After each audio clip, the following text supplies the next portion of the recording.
Hi friends, ಹೇಗಿದ್ರೆ ಎಲ್ಲರೂ? ಮನೆಯಲ್ಲಿತ್ತು ಸ್ವಲ್ಪ fruits ಇತ್ತು, ಅದನ್ನ ಕಟ್ ಮಾಡೋಣ ಅಂತ ಅಂದ್ಕೊಂಡೆ. ಅದಾದಮೇಲೆ ನಿಮ್ಮ ಹತ್ರ ಹಾಗೆ ವೀಡಿಯೋ ಶೇರ್ ಮಾಡಿದೆ. ಏನಪ್ಪ ಅಂತಂದರೆ, ಈಗ ನಾವು ಫ್ರೂಟ್ಸ್ ಎಲ್ಲ ತಿಂತಿರ್ತೀವಿ, ನಾರ್ಮಲಾಗಿ ಕಟ್ ಮಾಡ್ಕೊಂಡು ತಿಂದರೆ ನಮಗೆ ಬೋರ್ ಆಗುತ್ತೆ ತಿನ್ನಲಿಕ್ಕೆ. ಅದ್ರ ಜೊತೆಗೆ ನಾವು ಒಂದು ಸ್ವಲ್ಪ ಸಲಾಡ್ ಥರ ಮಾಡ್ಕೊಂಡು ತಿನ್ನೋದ್ರಿಂದ ಒಳ್ಳೆ ಟೇಸ್ಟ್ ಬರುತ್ತೆ, ತುಂಬ ಚೆನ್ನಾಗಿರುತ್ತೆ ಕೂಡ ತಿನ್ನಲಿಕ್ಕೆ. ಇವತ್ತು ನಾನು ನಾರ್ಮಲಾಗಿ ಒಂದು ಸಲಾಡ್ ತೋರಿಸ್ತಿದ್ದೀನಿ. ಇದಕ್ಕೆ ನಾನು ಉಪ್ಪು ಮತ್ತು ಪೆಪ್ಪರ್ನ ಉಪಯೋಗಿಸಿ ಮಾಡ್ತಿದ್ದೀನಿ. ನೀವು ಅದ್ರ ಬದಲಾಗಿ ಶುಗರ್ನ ಹಾಕ್ಕೊಂಡ್ರೂ ಕೂಡ ತಿನ್ನಲಿಕ್ಕೆ ಒಳ್ಳೆ ಟೇಸ್ಟ್ ಬರುತ್ತೆ. ಈ ಥರ ಮಾಡ್ಕೊಳ್ಳೋದ್ರಿಂದ ಶುಗರ್ಲೆಸ್ಸು. ಡಯಟ್ ಮಾಡೋರೆಲ್ಲ ಈ ಥರ ಮಾಡಿಕೊಂಡ್ರೆ ಪೆಪ್ಪರ್ ಇದೆಯಲ್ಲ, ಮೆಣಸಿನ ಪೌಡರು, ಅದು ತುಂಬ ಒಳ್ಳೆಯದಾಗ್ತದೆ ಜೀರ್ಣಶಕ್ತಿಗೆಲ್ಲನೂ. ಇವತ್ತು ನಾನು ಮನೆಯಲ್ಲಿ ಆಪಲ್ಲು ಮತ್ತು ಪೇರು, ಪಪ್ಪಾಯ ಮತ್ತು ಆರೆಂಜ್ ಇತ್ತು. ಆರೆಂಜ್ ಉಪಯೋಗಿಸ್ತಿಲ್ಲ, ಆರೆಂಜ್ ಬಂದು ಜ್ಯೂಸ್ ಮಾಡ್ಕೊಳ್ಳೋಣ ಅಂತ ಸುಮ್ಮನೆ ಆದೆ. ಇದಕ್ಕೆ ಆರೆಂಜ್ ಹಾಕ್ಕೊಳ್ಳಿಕ್ಕೆ ಅಷ್ಟೊಂದು ಚೆನ್ನಾಗಿ ಅನಿಸಲ್ಲ. ಈ ಪೊಮೊಗ್ರೆನೇಟು, ಬನಾನಾ ಆ ಥರ ಎಲ್ಲ ಆ್ಯಡ್ ಮಾಡಿಕೊಂಡ್ರೆ ತುಂಬ ಚೆನ್ನಾಗಿರುತ್ತೆ ಟೇಸ್ಟು. ಮನೆಯಲ್ಲಿರುವಂಥ ಫ್ರೂಟ್ಸ್ನ ತೊಗೊಂಡು ನೀಟಾಗಿ ವಾಶ್ ಮಾಡ್ಕೊಂಡಿದ್ದೀನಿ. ಯಾಕಂದರೆ ಅಂಗಡಿಗಳಿಂದ ತರ್ತೀವಲ್ಲ ನಾವು, ತುಂಬ ಚೆನ್ನಾಗಿ ತೊಳ್ಕೊಳ್ಳೋದು ಇಂಪಾರ್ಟೆಂಟ್ ಆಗುತ್ತೆ. ಮಕ್ಕಳಿಗೆಲ್ಲ ಕೊಡ್ತೀವಲ್ಲ ತಿನ್ನಲಿಕ್ಕೆ. ಹಂಗಾಗಿ ಈಗ ನಾನು ಸಣ್ಣ ಸಣ್ಣದಾಗಿ ಕಟ್ ಮಾಡ್ಕೊತಾ ಇದ್ದೀನಿ ಪೀಸಸ್ ಆಗಿ ಆಪಲ್ನ.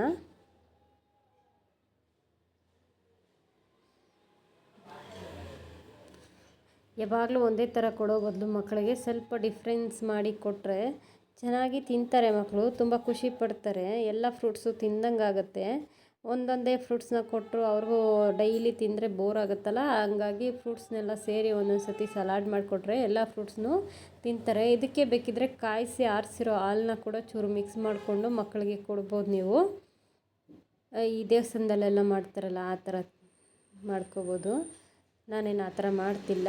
ಈಗ ಮಳೆಗೆಲ್ಲ ಸ್ಟಾರ್ಟ್ ಆಗಿರೋದ್ರಿಂದ ಬನಾನಾ ತಂದಿಲ್ಲ, ಕೆಮ್ಮು ಬರುತ್ತೆ ಅಂತ. ಆಪಲ್ಲು ಮತ್ತು ಪೇರನ್ನ ಕಟ್ ಮಾಡ್ತಾಯಿದ್ದೀನಿ.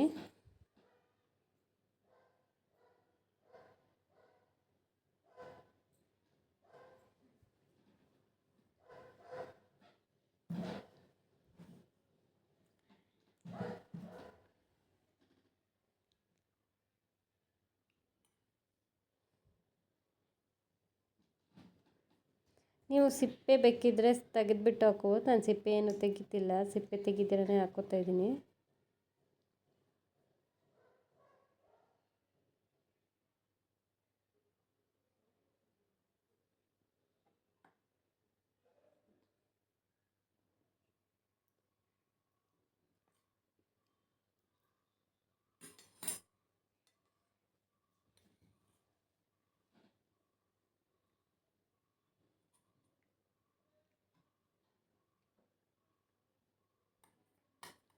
ಎಲ್ಲ ಫ್ರೂಟ್ಸು ಕಟ್ ಮಾಡಿ ಇಟ್ಕೊಂಡಾಯಿತು.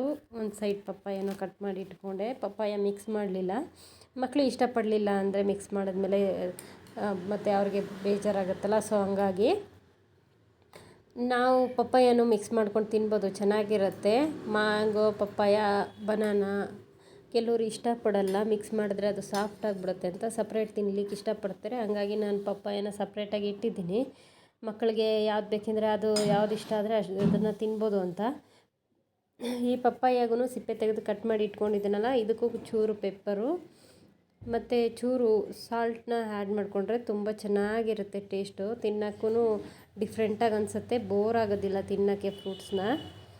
ನಾನಿವತ್ತು ಪಿಂಕ್ ಸಾಲ್ಟ್ ಹಾಕ್ಕೋತಾ ಇದ್ದೀನಿ. ಪಿಂಕ್ ಸಾಲ್ಟ್ ಹಾಕ್ಕೊಳ್ಳೋದು ತುಂಬ ಒಳ್ಳೆಯದಾಗ್ತದೆ ನಾರ್ಮಲ್ ಸಾಲ್ಟ್ಗಿಂತ.